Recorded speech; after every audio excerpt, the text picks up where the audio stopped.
Hey everyone, thanks for joining me again for another semi-exciting yet informative episode of How to Make a Map.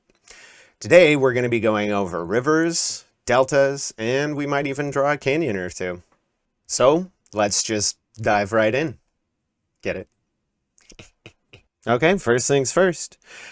Rivers do not go from ocean to ocean. It would all just be salt water, not fresh water. It would be more like a dividing line between two land masses rather than a river.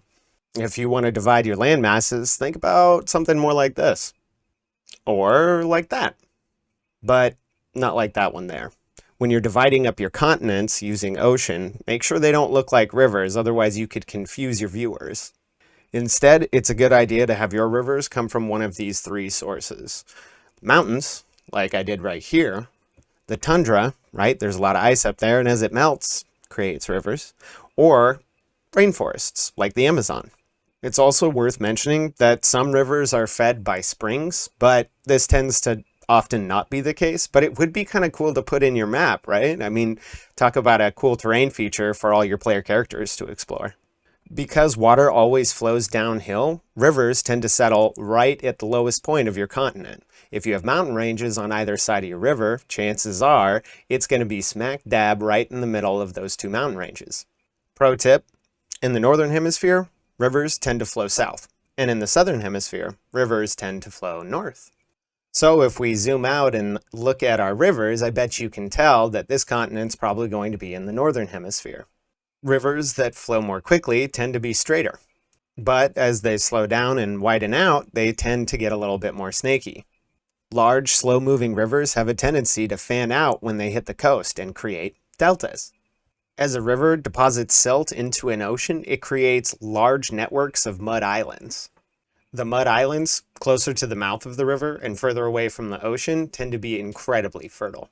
That means lots of cheap food, and lots of cheap food means high population. When you have a fast enough river going through soft enough stone, chances are over the course of maybe a couple million years, it'll eventually form a canyon like you see here.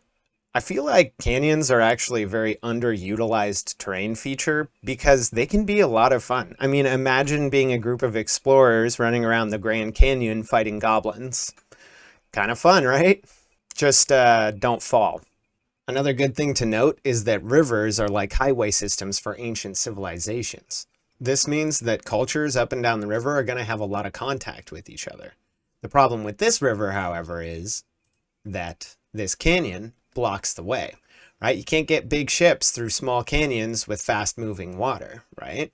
So the people upriver over here are probably going to be a lot different than the people of the delta down here.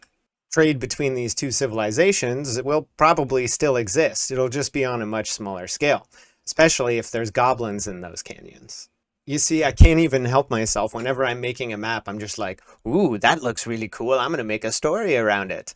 That's the beauty about map making.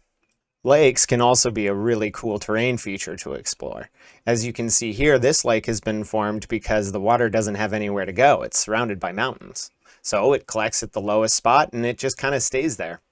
It's a good idea to remember that rivers are actually very much affected by climate, right? I'll get into climate more in the next video, but for now it's just a good idea to know the wetter it is, the more rivers there are. The drier it is, the less rivers there are. All right, so it looks like we're done for today. And if you liked it, maybe hit the like button. If you want to see more, maybe think about subscribing. I don't know, just throwing it out there. All right, guys, well, have a good one.